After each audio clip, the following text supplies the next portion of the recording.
outside of streaming, what are some ways that you can make money as an artist? One thing that a lot of people don't know, and it's becoming more prevalent now because I think they're talking about it on social media now, is getting like song placements.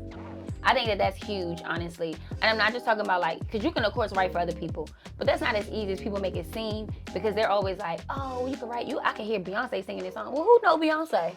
Who gonna give Beyonce my song? You know, that's the frustrating part for me, because it's like I do have songs that I think other artists might do justice, but how am I gonna get it to them? So, but that's the networking part of it. You gotta meet people and you gotta find the right people in those lanes. But outside of that, when I think about like song placements, I'm thinking of like TV and film, right? Look for some syncing. It's called syncing. Right. Look for some sync agencies, some companies that do placements. With that, you can get onto different TV shows, and they might pay like a smaller fee up front. Some of them, and then some people don't do back end at all. Like they might just be like, I know one company, they might pay you like $1,500 for your song. And that's what you got. Right. But if you do that 10 times, Right. Add up. yeah, you got 15,000.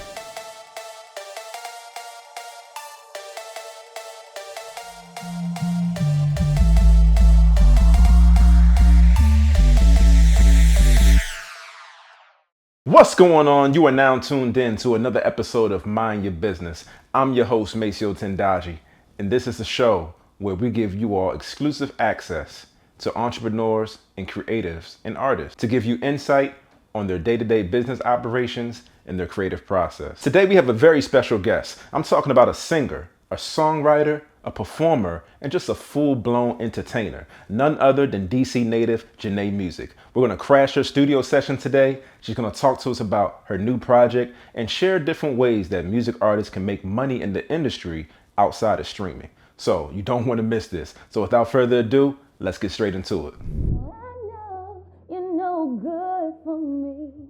You're only temporary. But I put you in a permanent space. I'm trying to leave, but I want you to stay. You should do better. Don't say I deserve better, when you should be better for me, better to me, better than I ever could imagine. When you should be better, better than I could imagine. You should be better for me, better to me, if you think that I deserve better. What's up, Janae? Hey. How you feeling? I'm good, how are you? I'm good. So I see you already tapped in at Just work. a little bit. Yeah. Talk to us about what you got going on. I'm working on this new project. Okay. My 90s Type Love project. I did my volume 1, my volume 2. So I just been working on building that out. That's all we got right now. I'm working on, this is my song called Better. Okay. It's actually one of my favorite songs off the project. It's probably my favorite. I'm saying it's my favorite. All right. It's just really expressive. I feel like it's something that every woman has gone through. It's like, I say this all the time. Like, you ever been in a relationship with somebody and they be like, you know what, you right, I was wrong. You deserve better. And it's like, no, I don't. I deserve, be better. Be better, right. So that's what the song is. So Okay. that's what I'm working on. Got you. All right, so talk to us about when you in this type of vibe, you're getting ready for a recording session, you know what I mean? Like, I always like to use the analogy of like, it's the championship game, and before you walk out the tunnel, you know what I mean? What type of zen or zone you gotta get into? You know what I mean? What's your process like when you're preparing to do your art? I think it just depends on the song for real. Like, it's the energy of the song. Like, when I'm writing, it's just like, I just gotta get in like my hum of like, once the beat drops and I feel something, I gotta be open. So the first thing is just like, for me, just being open to whatever comes. Because if I already have a mentality of I want to do this, then a lot of times there's a blockage. Because it's like, when the beat doesn't give me what I want, then I'm like, I don't like that. I don't want that. And I never go nowhere, right? So if I go into it with an open mind and it's like, I'm just like free, whatever comes. Once I play the beat, it just hits and it's just like, oh, that gave me that. Oh, that's the vibe. So that's kind of how I go with.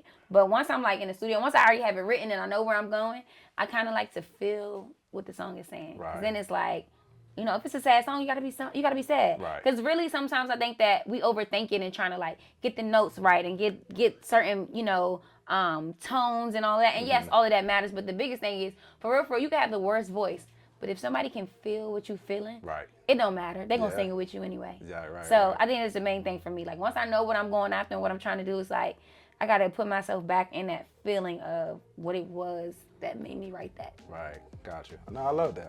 Thank you. So we're gonna let you get back to it. Okay. But we definitely gonna sit down, chop it up, All and right. take a deep dive into Janae music, the person Yes. and the artist. Period. I love that. Let's do it. All right, bet. Thanks. All right, Janae. So tell me, who is Janae outside of music? Ooh, that is a good question. Who is Janae? Like, We starting off with the deep questions. I know, like immediately. Who am I? Janae is just a simple everyday girl, to be honest. Just I don't know, like just the woman that's like very much regular. Okay. You know, I feel like I'm just like that regular girl. Like, you know, women, we go through so much. We are just super versatile. We are emotional. We are strong. We are vulnerable. And I feel like that's all me. Like I grew up like as a tomboy. Okay. So I played basketball my whole life. And so like I really wasn't into like a lot of like feminine things like hair, makeup, none of that mattered. My hair was in a ponytail almost every day. Okay. My mom is a cosmetologist. So when I did need to get my hair done, it was done. But like I said, most times I'm wearing a ponytail and I don't care. Because the face card eats. Sorry, I'm just kidding. But also, I don't know, like I just played sports my whole life. And I grew up, I was a daddy's girl. So I'm very much into like just boyish things. And then I feel like when I got to high school, like I started really like, I mean, I always felt like I was pretty like growing up, like I would get compliments and stuff. But usually it was from like grown men. So it's like, ew. Like, you know, you don't really feel good in that moment. It's like, but as I got older and like boys my age, it was just like, okay, now I got to start being a girl. So I feel like in the past couple of years, I've kind of grown into like my feminine energy. So just kind of like really discovering that part, really. But also, I'm a mom. I'm a young mom. I had my son pretty young, but you know, we grew up together, and that's my dog. Okay. I don't know. I feel like just when I think about like when it comes to like me relating to women, I feel like just about anything women have experienced, I've probably gone through. Got you. So you mentioned, you know, your tomboyish background. I read somewhere that you coined your music as hardcore R&B. So did that stem from the tomboy childhood? It does, kind of. So this is the thing. I felt like when I first started making music, that's what I coined it as, right? I don't really know if I'm still in the hardcore R&B era anymore, because now I'm kind of gotten to my soft girl era. Right. Okay. But prior to, it really was. But it's also because like I'm from DC, and you know, and DC is like, I'm from Southeast. Everybody makes it seem like Southeast is just so horrible, but it's home, it's normal. And I think that just you always are a product of your environment. And so I feel like, you know, where I came from, just the energy of the people that's around me, also growing up, you know, up under my dad, just being boyish, I guess, is kind of like, yeah, that's where the hardcore came in, where it's like, I'm not to be messed with. So picking up from that, so, you know, the DC, the DMV area is very culturally rich in terms of music, fashion, style, food. How has that culture helped shape and mold your artistry? I love that. Like I said, you're a product of your environment, right? So I think growing up, like, I listen to go-go. I love go-go. And so even now, like, I perform with different go-go bands sometimes. Shout out to Black Passion. Shout out to CCB. Those are, like, you know, my family bands. But honestly, in Backyard, like, I grew up listening to Rare Essence, Chuck Brown, all the things. So I feel like when it comes to, like, just partying, I feel like we know how to party. So it's like me as an artist, I feel like I like to have fun just because that's just what I have. But same thing with like just the energy of the city, the culture. We just not one of them cities that you can play with. You know what I mean? It's like we tough. Right. So I feel like it comes off in the music sometimes too. Like I'm pretty tough. But also, like you said, just because we're culturally diverse, it's so many facets that pour into the city. I feel like that's how I am as an artist too. Like that's why I branch out in so much. That's why I do the R&B. That's why I do rap. You know, that's why I can do the go-go, because it's like it's so many different lanes and sides of me that it comes out in my artistry too. Right, gotcha. When did you know that you wanted to do music? What was that light bulb moment for you? Ooh, So this is the thing. I've kind of been like singing all my life, like in and out, but I never took it seriously because honestly, I played basketball and I really thought I was going to the WNBA. Y'all don't even.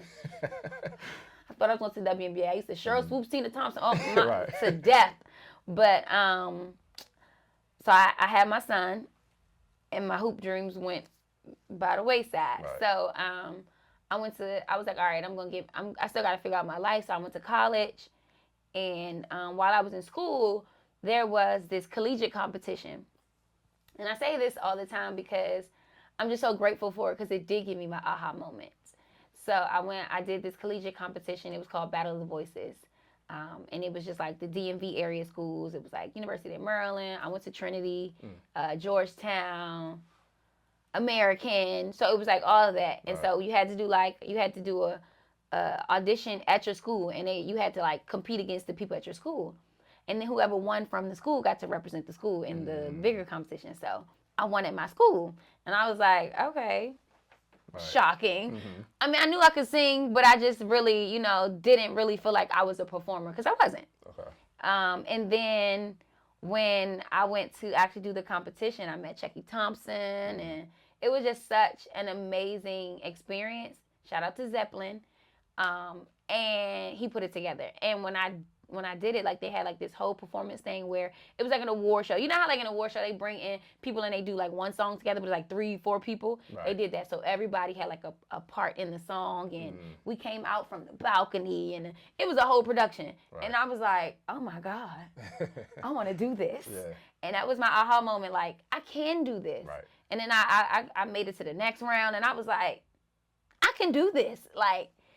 That was my moment. And then ever since then, I was like, this is it. So it's been up since then. It's been up since then. Yeah, nah, that's what's up. Because I've seen lately, fast forward to today, you've been booked and busy. Like, you've been outside, traveling, doing shows, on the radar, freestyle, singing.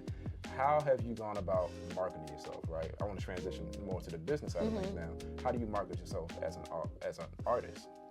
That's the hardest part for me, to be honest. Because I'm not a marketing person. I don't know anything about anything, to be honest. A big part of it is taking advice from other people. Like people will tell me, try this, try that. And because I don't know, I'm not going to say no. Because you could be right. Right. And, it also, I try to like take it from like a consumer standpoint. Like I ask people questions like, what do you want to see? Like, what do you need from me in order? Because I tell people, what do I need to get you to support me? Like, because a lot of times people really don't even be knowing that certain things exist. Or they do, they just kind of skip past it. Why are you skipping past me?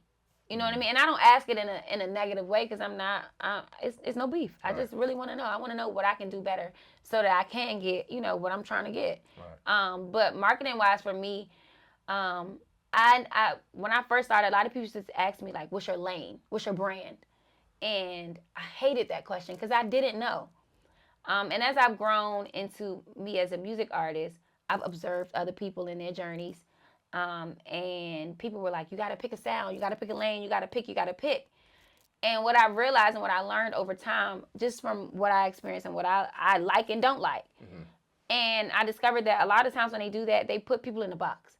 And so you'll have an artist that comes out with this type of song, and they keep dropping the same type of song, and then everybody get like, that is so old, we over it. All your songs sound the same, right. And you know what I mean?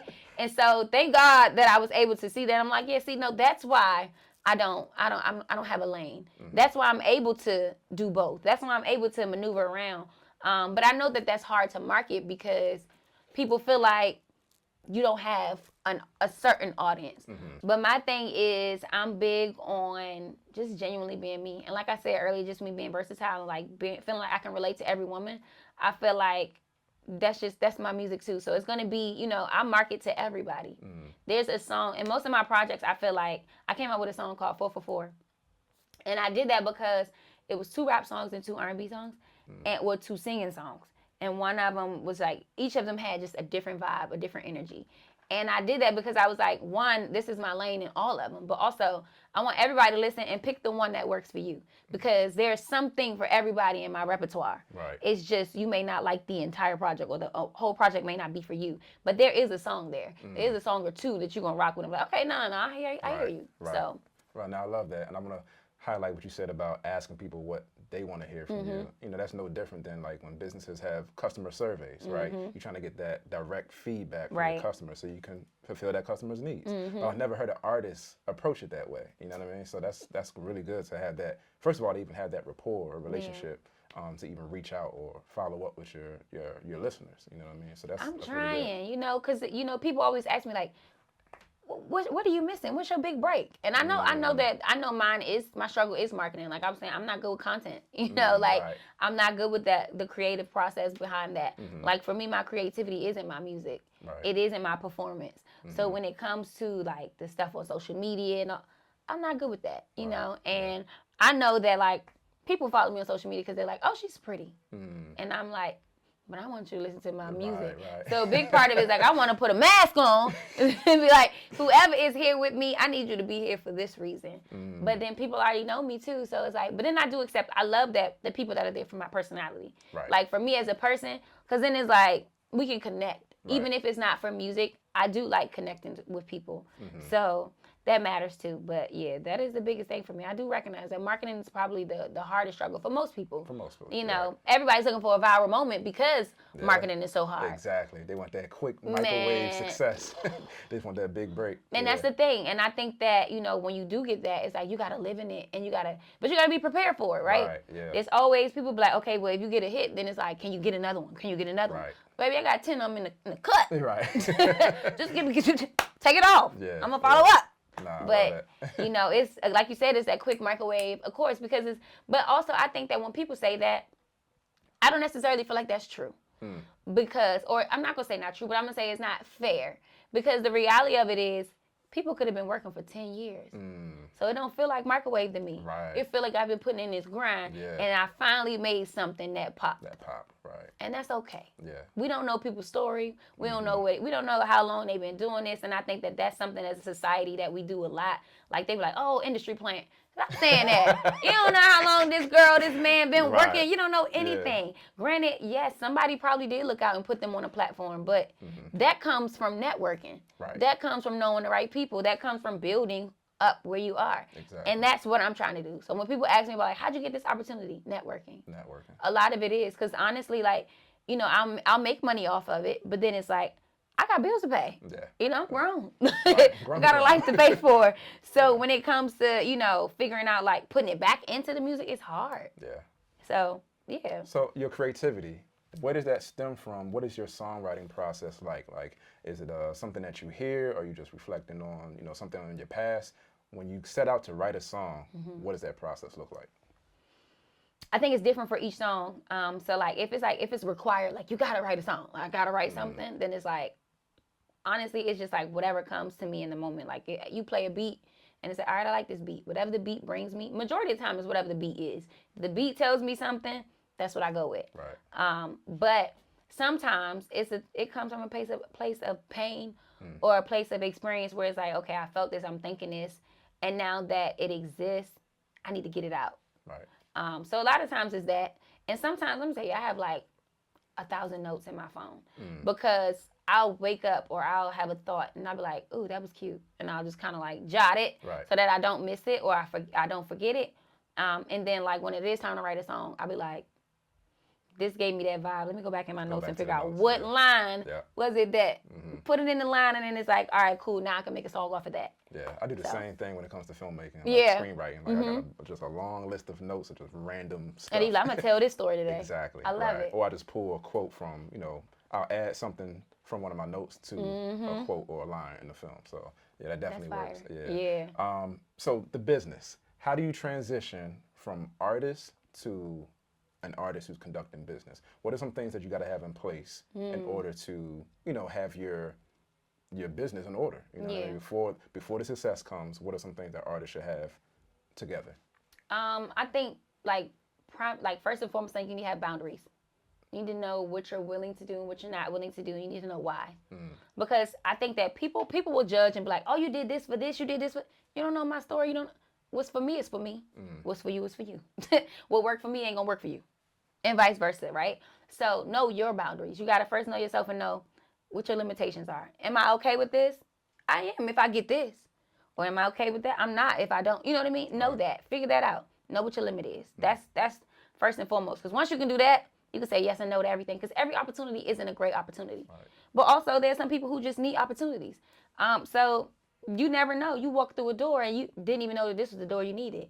So set your boundaries in place, because there are also going to be people who will try to proposition you. Right. So figure that out, because you just never know what works for you. And then secondly, I think for me, I'm big on set up a business email, because you have, like, I feel like the name of the game is, sex sells, right? You got to be attractive, whatever. But with that, it's going to come with a lot of people, coming at you, talking to you, trying to, Right. And so out of my experience, I've had plenty of experience where I would meet people, and it's like you thinking you're networking, you're trying to build up, connection, and it's like, oh, let's go to the studio, let's do that. Great. And then it's like, yeah, so when you coming over? Right. Oh, let me take you out. And it's like, how did we get here? Right. And then if you say no, a lot of times you're dead. They don't want nothing to do with you. Right. And that's okay. Know your boundaries, right? But if you have that business email set up, for me, a lot of times, one, it keeps a paper trail. Right. It's something you can always go back to and say, oh, this is what existed. This is what we discussed. And then it also lets people know you're serious. Right. So, like, a lot of times I tell people all the time, don't DM me, email me. If you want it. Or if somebody does DM me and we do have, I'll be like, sure, email me. Right. Because a big part of it is, I need, it's not just, it's my protection, it's your protection too. Facts. Because realistically, if you send me something on Instagram, Instagram might shut down. Your page can get hacked, whatever that is, it could get deleted. And granted, that's in any technology. But if it gets deleted and then I steal your stuff, then what you gonna do about it? Right. So get your business email, have an email, have that ready. So email and boundaries are top two for me. Right. And to piggyback off the email situation, like, having a business email, that's one of the things that you got to have in order to even qualify for business credit as well. So it's like, if you try to pull up to a bank and get a loan with a Gmail account or a Yahoo account, you're like, yo, who is you? Like, right. But if you got the business email, the business phone number, of course, the proper registration, all that's a whole package that kind of legitimizes you from the other artists. Who are just, you might be a hobbyist or you can be a business person. Okay, I know that's right. Come on now, a hobbyist. A hobbyist. You know what I mean? I'm just doing it because it's fun. We kicking it. Now, I love it. You can do that, or you can conduct business. You know what I mean? I respect that. Yeah. So definitely take note of that. I took note. So I want to talk to you more about publishing, royalties, streaming, the splits, the percentages, because I know that's like a big conversation for a lot of recording artists, because the money has to be divvied up in so many different ways. If I'm a brand new artist and I'm trying to go from hobbyist to business, what are some things that I should know about when it comes to how the money breaks down? First you need to know you need to have a PRO, which is a performance rights organization, which is like ASCAP or BMI. So, and you really need to, I'm not even gonna lie, I think people be like, do your research and figure out what's what. It's not that deep. Honestly, I feel like this is just my opinion. When it comes to writers, songwriters, music artists, singers, ASCAP. I'm an advocate for ASCAP, right? Gotcha. But for producers, people who are like make beats, BMI. But I will say that it's easier when the people that you're working with are all on the same PRO, because it just easily connects. But ASCAP and BMI connect too. Gotcha. So you can figure that out. You just got to know your information. Like all you got to do is log into your account. You got your dashboard right there to tell your number, your username, all that. So that way when somebody does type in their information, it'll come up. So definitely get your PRO first. That's imperative. And that you just register all your songs. Right. And I'm not going to lie. People do copyright. But to me, copywriting is so expensive and it's so old school. Right. The reality of it is you can copyright. Yes, you should copyright your stuff. Don't ever have me say, I'm not saying don't. What I'm saying is if you're not in a position to, you ain't going to die and you ain't going to suffer. So, but focus on your PRO. And it's not super expensive to do that. And then when it comes you said it's a PRO? PRO. So that's ASCAP BMI. Right. It stands for Performance Rights Organization. Gotcha. And that's where they keep like the back end of things. So you can register, you put in your songs, and even your PRO also pays you for when your songs are in, like, let's say you get a TV show placement. It keeps an account of how many times it's been played, how many people watched it. The money goes through them. They send you a check. You can also log your performances. So if you perform at an event, you can go in your PRO, type it in, type whatever songs you perform, you can get paid for that. Really? Yes, because so apparently the venues pay taxes towards it. So if they're gonna have people in there, you might get your money. Right. Go log into your PRO, log every performance that you Right. make, every performance you do. Right. Put I perform, and you just put it whatever set list you have. I performed 6 songs. Okay, perfect. You gonna get paid for performing those 6 songs. Wow.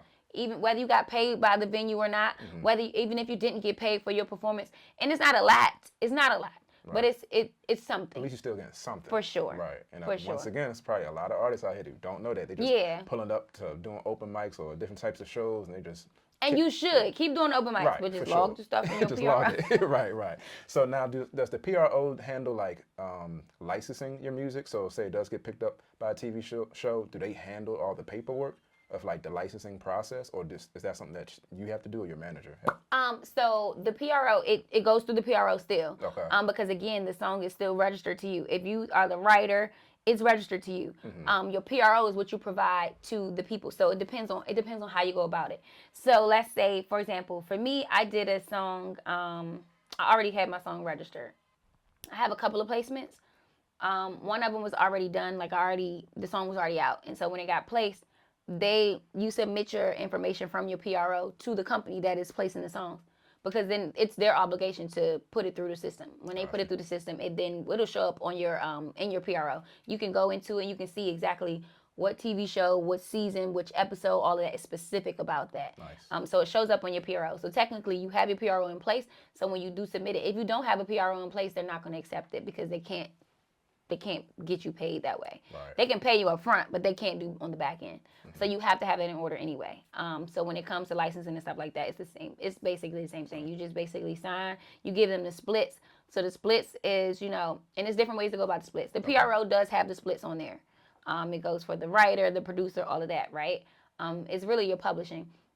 But but you can also provide. I use this. It's a website called Song Splits. It's very easy. You just type in your name as the artist, whoever the producer is, the percentage that they get, and then at the end it sends them an email. You sign, they sign, and boom, now you have the contract. Gotcha. And it's really simple. Songsplits.com. Okay. Very simple. Easy. You can just download it off. I just use it on my phone. Download, and then you can email it to them. I email it. It goes to whoever the person is a part of, their PRO, my PRO, all of it. It's all connected. Gotcha. Okay, so for each song, the splits are different. It's like whatever you work out with the manager, producer, engineer. So yeah, it depends on what y'all do, right? So you do have different situations where, let's say, there's a producer and you purchase the beat flat out up front. If I bought this beat, this is my beat now. Right. And if I buy it, and then everybody has their own price. And I don't knock anybody's price, and it's your price, whatever you feel like you got at the moment or you worth at the moment. Like I met Ninth Wonder one time, and we were cool, and I was just like, yeah, I'm trying to work with you, and he said, you can't afford me. I said, you're right. I'm in for free. What you talking about? It's me for real. Right. But no, I like straightforwardness. I loved it. It was funny, but he meant it. I can't, because his beats is probably like $50,000 for a beat. Right. Baby, I'm gonna just go buy a house. Why would I buy? But neither here nor there. But you got different places or different producers you might work with who they may not charge you at all, but they want a percentage of the song. Cool. I think it's about whatever you work out. For me, I'm a everybody eats type of person. You believe in me, I believe in you. We work together. So for me, I'll just be like, split it 50-50. Cool. Got you. So each song is like a separate contract. It is. And it depends on how many people are involved. Because there could be 10 people in a song, right? I can't give everybody 50% now. You know what I mean? So like if it's like 10 people in a song, depends on like how much you were a part of it, then we can all split it evenly if need be. Like it really just depends. Like some people actually do a thing where they'll be like, they'll add like a little, you should tweak it this. Okay, I give you a little 2%. Right. It really varies. It's up to you guys. It's really a conversation piece. But I do think that you should work things out before you finish the product. Because what happens is a lot of times people do work together and then they be unsatisfied with the business on the back end and be like, no. And then you can't even come out with the music. And now you love this song and it's just sitting. So I've had some bad experiences. Wow. So, but Song Splits kind of handles all the paperwork for you, or they just handle the splits? It just handles the splits. Got you. So is there still like a formal contract in place? What the song split is a contract. Got you. It is. Okay. But it's not a contract for like performance. So like if I go performing, you don't get a piece of what that don't got to me as the artist. That's me. Okay. But you get a percentage of the song, whatever the song wins. So let's say if it gets radio play, whatever the radio play pays towards it, it's going to split it in our your PRO is going to already be split. It's already there. So all of it, you put the percentages in your PRO too, and it tells you get up to this amount. So it separates it. Gotcha. That's really interesting. I've always been curious about the splits and who's getting paid what, how much. You know what I mean? Because it's such a big conversation with artists. And you hear some of these stories of artists getting robbed and done wrong. It's like, but that's because they're in contracts, and their contracts already state what it is. And half the time, when if you're signed to a label, then you're in a contract, you're not handling any back end stuff. You don't know. You don't know nothing. You don't even know. You're just a puppet. You're not even concerned about it because realistically, they already told you most times when you get signed to a label, it's like a loan, like a bank loan, right? And so it's like, all right, we'll give you $2 million up front. But that $2 million is gonna be your whole budget for X amount of time. So if I give you $2 million for 2 years, you got $2 million to figure out what you're gonna do. But that's gonna include, but in return, I need an album, I need a video, I need this and this and that. And so they tell you all the things you need. And then what that looks like is you also gotta, out of that $2 million comes how much which producers you're gonna work with, how much do they charge for their beats. Right. So if Ninth wanted to charge $50,000, I just took $50,000 off that $2 million. Yeah. Sorry. Right. You know what I mean? And then it also doesn't help that sometimes you don't get to choose. So if they tell you you're working with this person, you're doing that, you don't get to choose how much you're spending all the time. Right. You know what I mean? You don't get to allocate your budget necessarily. Gotcha. And then really, so when it comes to like getting paid as artists, because especially labels, it's hard. They're gonna get their money. Like it's like even if I quit, I still owe you. Yeah. They don't. You gotta pay up. Right. But for artists, the biggest thing is like getting paid from performances, because that's not included in your deal. Gotcha. Majority of the time. Some people, I'm sure they are finessing and you get. Right. But like when it comes to like even like for me, like I'm trying to get like a booking manager, because I feel like at least with like a booking manager, it's like you're going to get paid as much work as you put out. So if you going to book me a show, you're going to get a percentage of that. So you're going to work out a deal with like, hey, I need you to pay her X amount of money because I need an X amount of money, right? Yeah. I know what percentage I'm getting, so I know what I got to do to get you what you trying to get, so I can get what I'm trying to get. Yeah. So everything, honestly, nothing is set in stone. Everything varies. Wow. Contracts, everything. You can go in a contract, you can read it. If they want you bad enough, you can change things and say, I don't want that. Right. But they may not want you bad enough because there's so many more people who want it bad. Right, they'll take that deal the For way sure. it is. Right. Exactly. So you've been signed before and now you're indie? I've never been signed. Never been signed, but you know enough about how labels work. For sure. Okay. And I've had a distribution deal. Gotcha. Which looks a little different, but never been signed. And not to say that I don't want to be signed. I would be signed for the right deal. I think that the hard part is, and it's just an opinion, it's not fact, I do feel like in the industry, they take advantage of people who are uneducated. So the people who are educated probably have a harder time getting signed because it's like, I can't finesse you. Right. You know, and you can't. Yeah. And people tell you, it's funny because I see a lot of people in the industry now, like, read your contract, get a lawyer to look over it. But a lot of times they'll be like, get a lawyer, and they give you their lawyer. Well, babes. Yeah, that's kind of like, it would make more sense to have a neutral lawyer. If you got to get your own, but then you also got to realize that costs money too. That costs money as well. Right. So it's like, dude, the people who hungry, yeah. I ain't worried about that. Give me my money. Right. You know what I mean? I've been starving all my life, and you telling me I'm about to get a meal? Give me my money. Right. I don't even know what that means, but I know that's way more than I ever had. Right, that's still $1 million. And that's why I say know your boundaries, because at the end of the day, what works for them may not work for me. And that's okay. I don't judge nobody about nothing you do. As long as you ain't out here hurting people, you good. Right. But I tell people all the time, don't tell people like, don't take that deal, don't be in it. Don't tell them that. You don't know where that person came from. You don't know their experience. Facts. Let them do what they got to do what's for them. Facts. Yeah. So you mentioned booking manager. Why do you feel like that's necessary for you? Because you are, from the outside looking in, you are already booked and busy. Why do you feel it's necessary to bring in a booking manager? Well, I appreciate that. Thank you. Because I'm tired. Gotcha.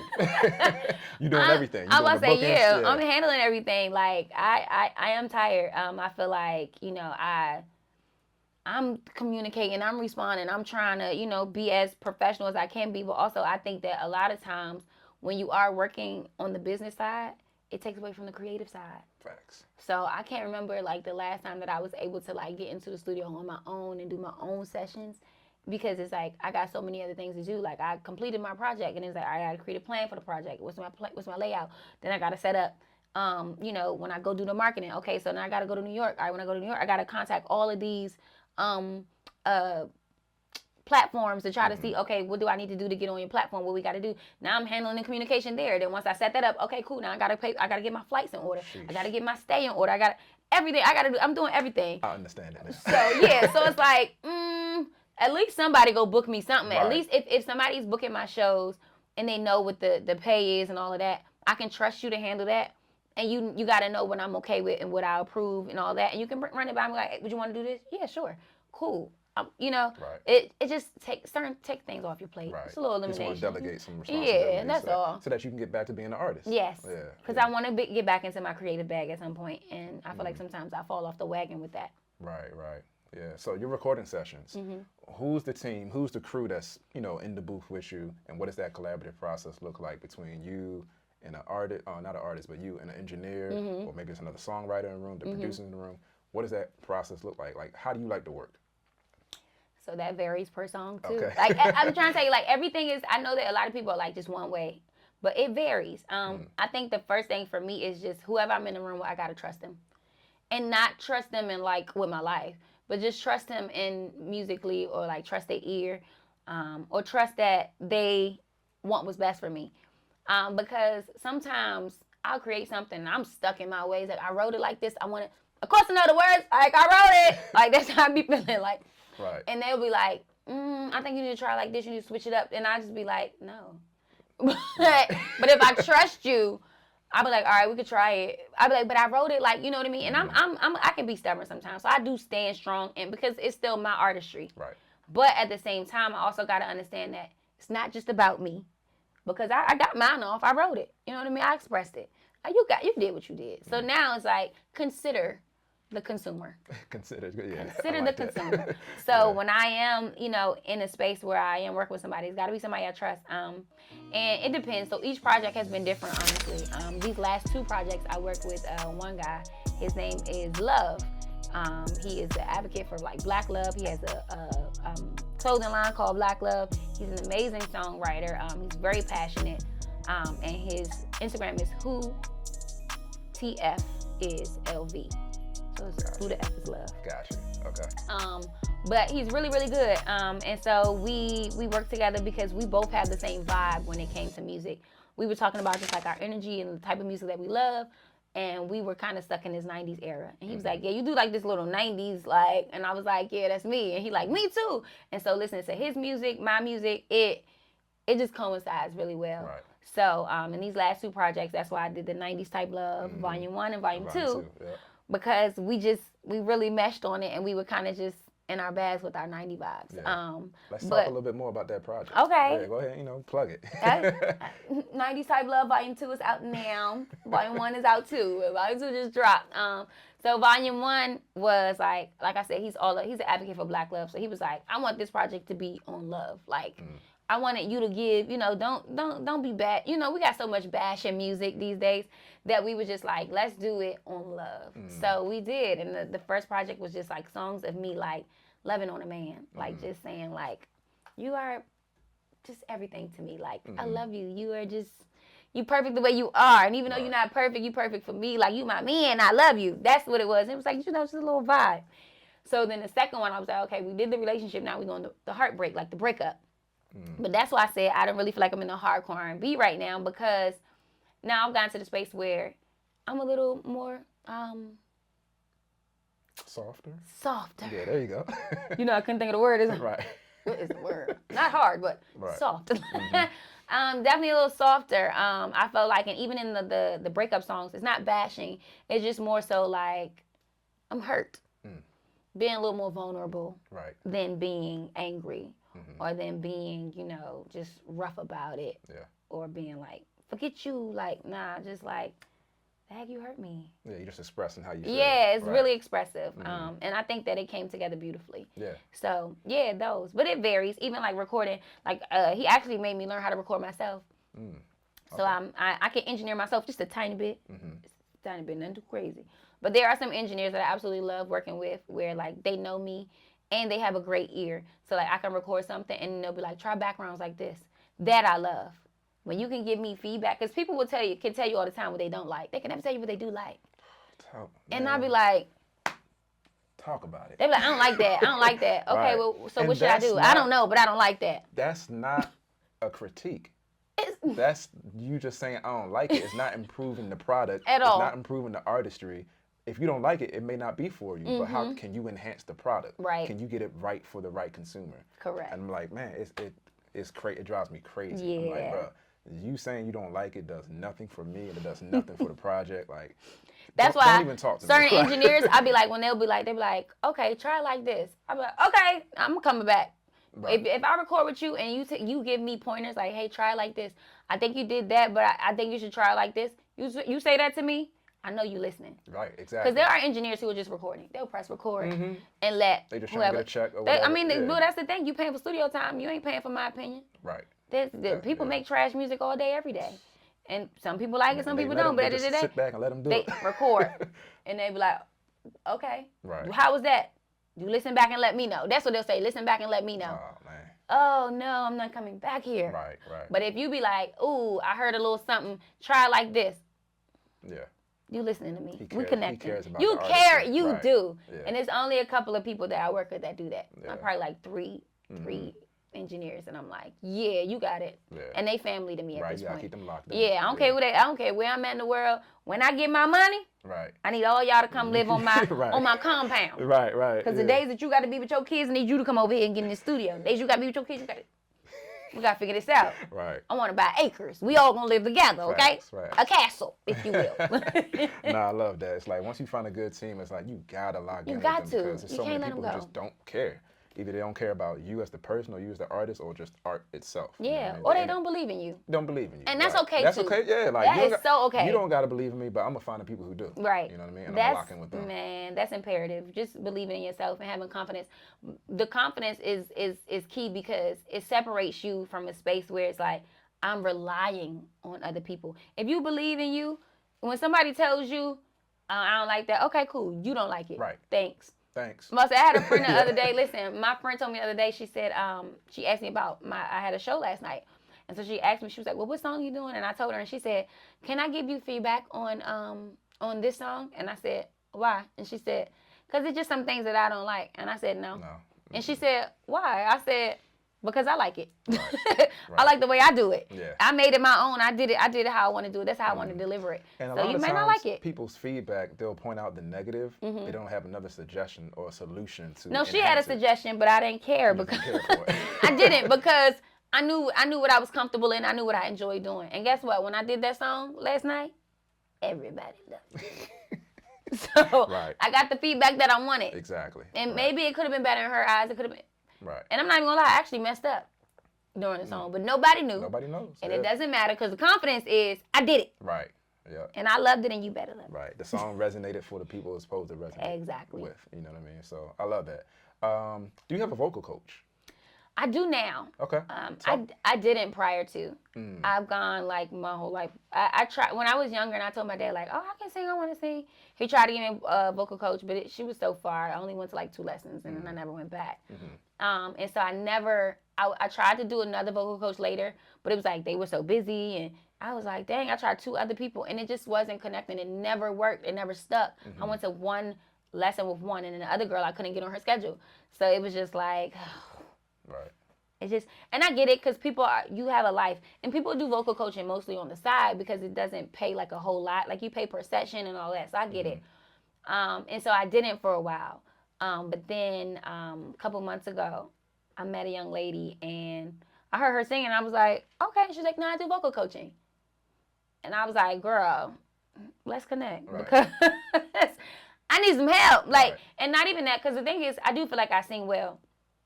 It's just certain things about me, about my singing that I do want to improve and that I do recognize that I can't do just yet. Know yourself.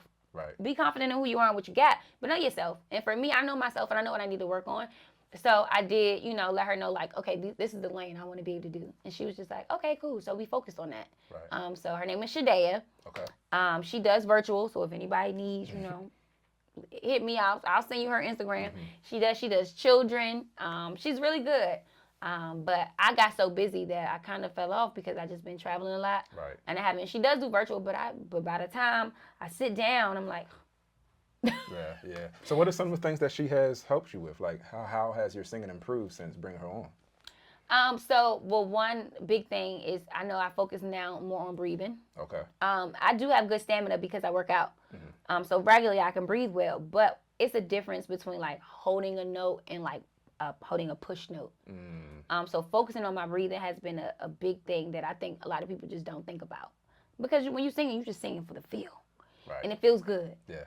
But it's something different when you can put some power behind it, or you can just hold it, So that's one thing we focus on.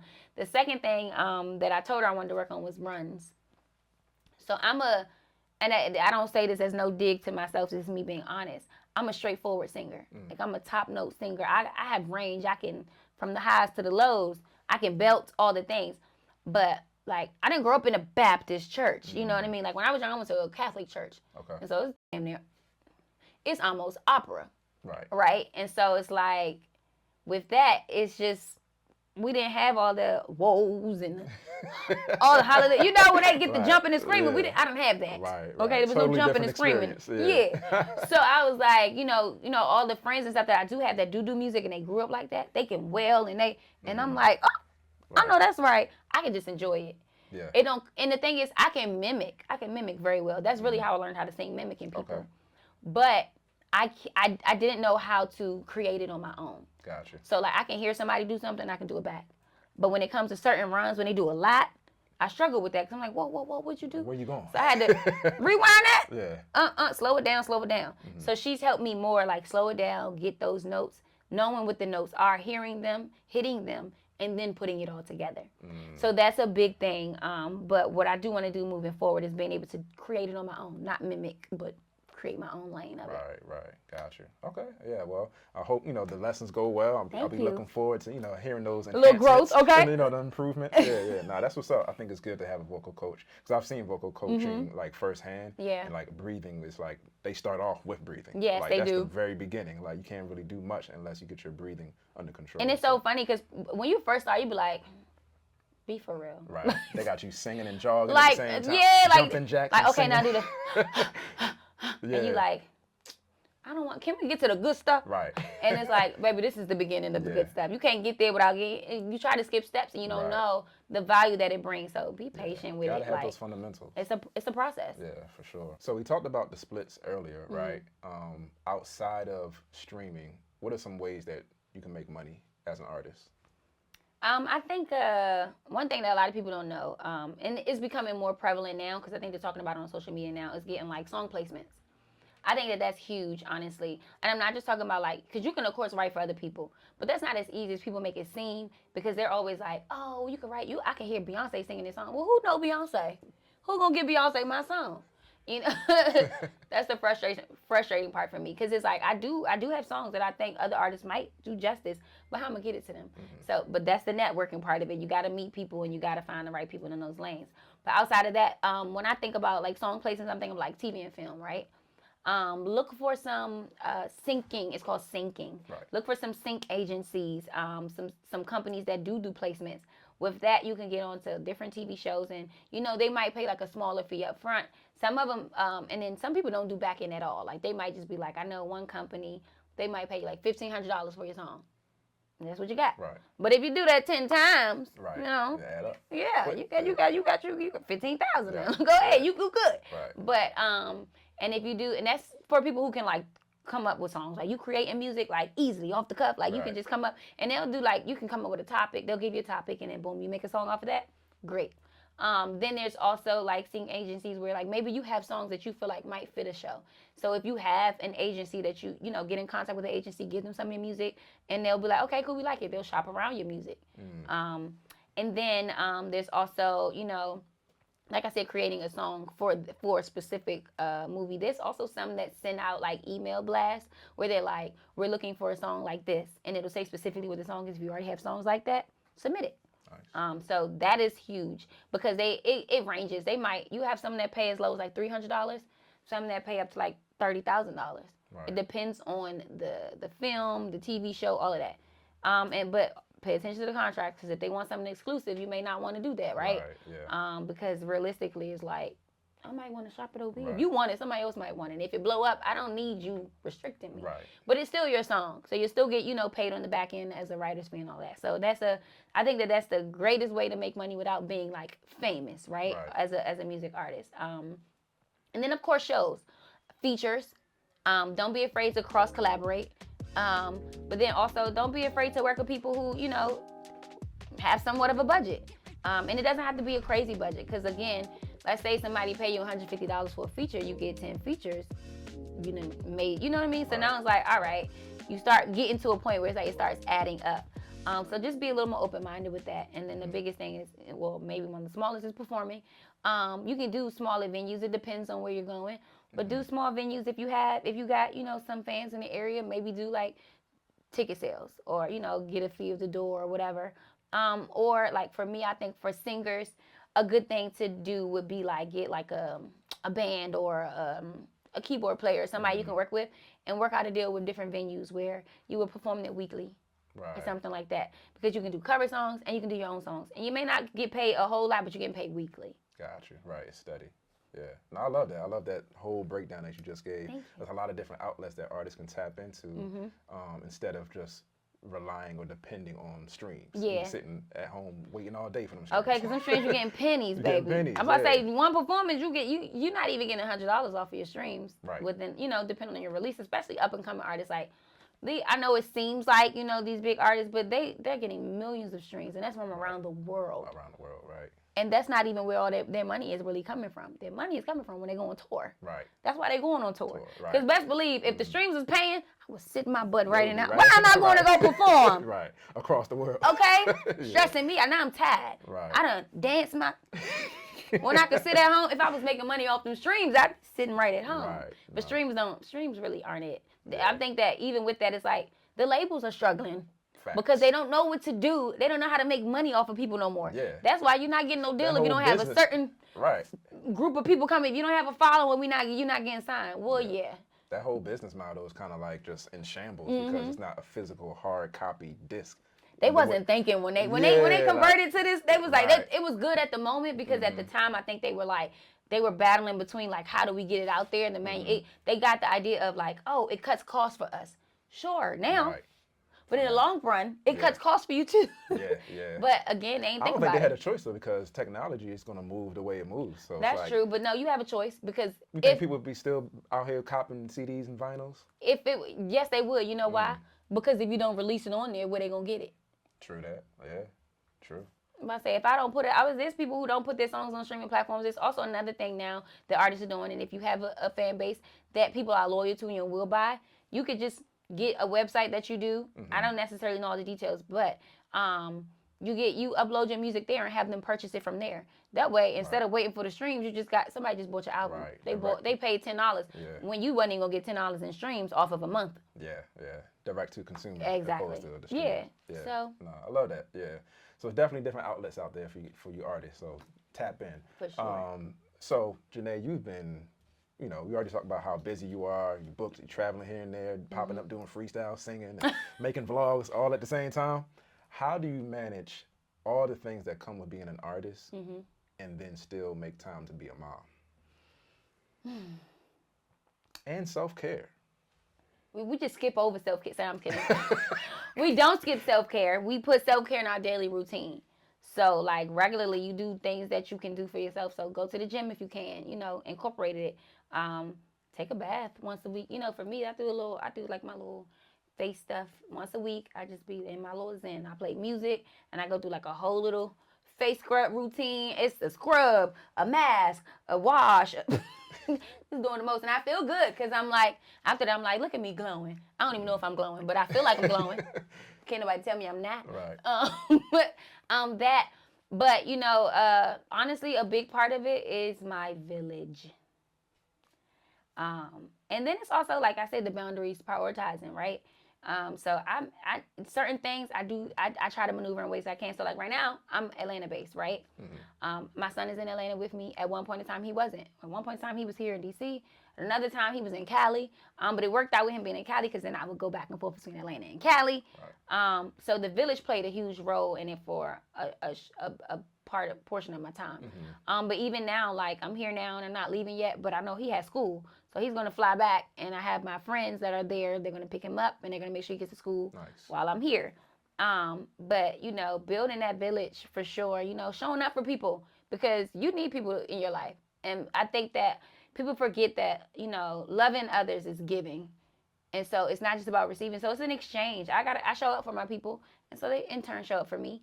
But also, just I keep the communication between me and my son. Like I said, we kind of grew up together, so he knows what I'm doing. He knows what the process is. He knows. He's aware. Right.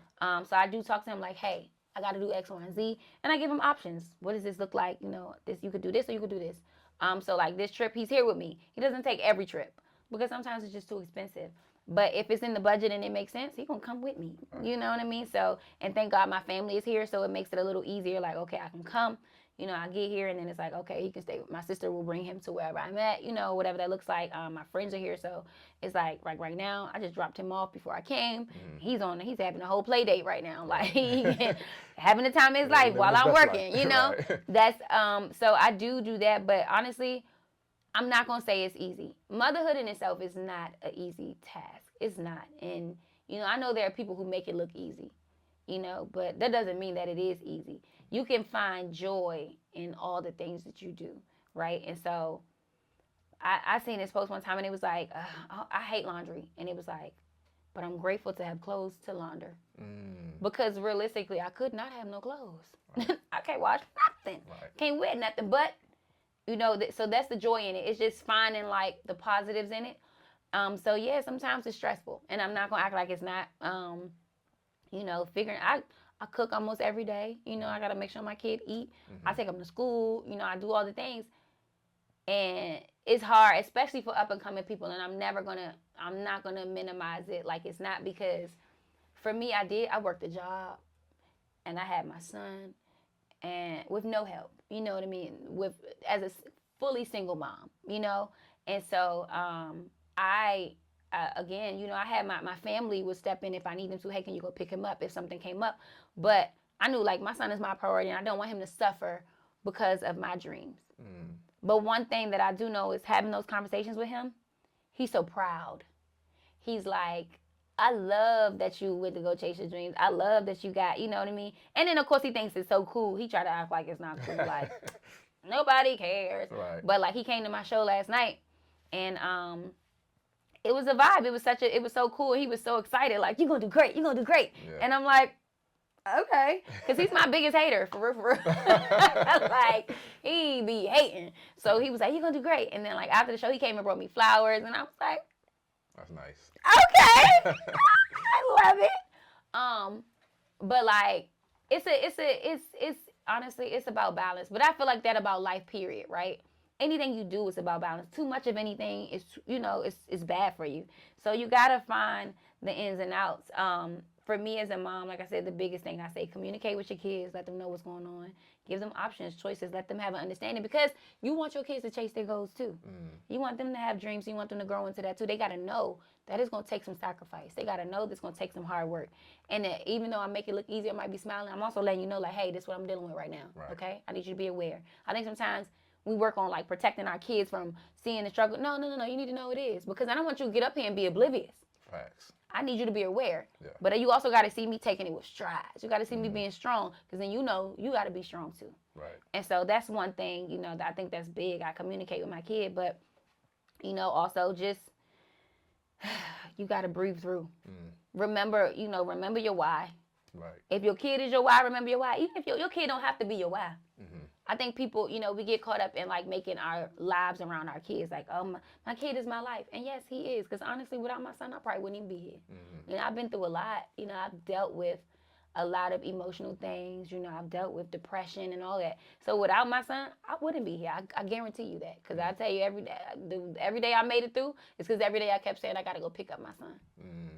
Wow. But, you know, but at the same time, I also had to realize that, like, once I got past that, that might be my reason why I'm still living, but that can't be my everyday living. You know what I mean? Right. So it's like I still gotta find the joys. I gotta find the balance. So I work because this is my passion. This is what makes me happy. Right. It's fulfilling. It feels good. So I gotta find my way through. You know, and make those sacrifices, but know your boundaries, right? Because it's like I'm willing to go this mile, but I'm not willing to go that far. Yeah, that was a beautiful breakdown, and it was like so much wisdom in that. Thank you. And we usually close out with a word of wisdom, but you like already gave us one. But if you want to give us, you know, aspiring artists, words of wisdom to help them along their journey, what is something that you would tell them?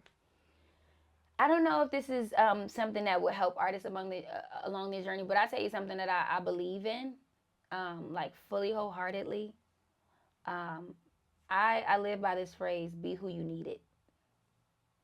That is that's my mantra.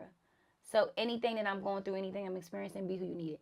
So if you are an artist and you are working on something, and you know, like, there's an artist around you, be who you need it. When you was in that position, what did you need? Be that. It's okay to pour into other people. Like it may cost you everything. I don't care. It's okay to take care of other people. It's okay to do for other people. It is okay to give some of yourself, because that's what God gave you for. And you can't come down in this world and just be selfish with you. Share you. You are amazing. Whoever you are, whatever you do, share that. We need that. The world needs it. Like, I know everybody is so monotonous right now, and everybody wants to do the same things and, you know, have the same experiences. You can't do that. That's not life. That don't make sense. Why should we all be a monolith? We all are different. Right. So we all I need you, I need you, I need you, I need you, I need we all need something. Because honestly, it's whatever you got, I'm going to take something from it. Right. Even if I'm not going to take all of it because it's not mine. Right. But I learned something. I feel something. I gain something. Whatever that looks like, I can pass it on to the next person. Give you. Because it's not just, it just don't make sense to walk around bottled up with everything that you got. Give it away. It's necessary. But not just for you. It's so beautiful to do something, and then you see somebody else do something, then it comes back around to you full circle. You ever seen, I know people, they write like their initials on like their dollar bill sometimes, and I want to see if it's going to come back to me. Right. You so excited to see that dollar bill come back to you. You're going to look at every dollar bill you get to see if it come back to you. And very rarely, I don't know anybody that's ever had a dollar bill come back to them that they wrote on, right? Imagine that for something positive about yourself. You wrote on that dollar bill. What you write it for? It ain't coming back. But something good can come back. Right. And that's great. Yeah, I love that. Janae, you done gave us a full-blown history lesson on your life, your journey as an artist. You gave us a little bit of business tips, a word of wisdom with a sermon attached to it. That's what I'm talking about. That was beautiful. I'm sorry I get carried away sometimes. I'm passionate. Nah, it's all good. So, Janae, where can people follow you and find your music? I'm everywhere at Janae Music. It's Janae Music. If you can't spell music, you don't need to be on social media. Janae Music everywhere. Apple Music, Spotify, Tidal, Deezer, Napster. Look, we're gonna throw it back. Oh my goodness. Everywhere. I'm on Instagram as Janae Music. I think my TikTok is Janae Music 1124. I'm working on growing TikTok. I know it's important. I'm trying. Right. I'm just not the content girl. I'll be on there for fun. And I'm on Twitter too, but let me give you a warning. That Twitter is straight personality. It's not business at all. I don't care. I do. Yeah, so if you want to follow me on Twitter, you can. It's Janae Music _ But only if you like real unfiltered commentary, because that's what I'm going to do. Gotcha. Now, I don't comment on certain things. If it ain't my business, I don't care. But, you know. Got it. So thank you so much for coming out and being on the show. Thank you for having me. Yeah, get into your world a bit and giving us that whole rundown. And guess what? I ain't had to tell you mind your business this whole time. Right, exactly. Yeah, she was an open book. I am an open book. Mind my business. Right. Tap in with Janae. Definitely tap in with me, my personal brand, MACEO_TENDAJI. Also tap in with the production company, IKONIC_Visions. And if you want to get in this seat so we can mind your business, make sure sure you email us at mindyourbusiness@gmail.com. I'm going to put the link in the description. And we want to hear from you. So definitely tap in, follow us. And until next time, we're going to continue to mind your business.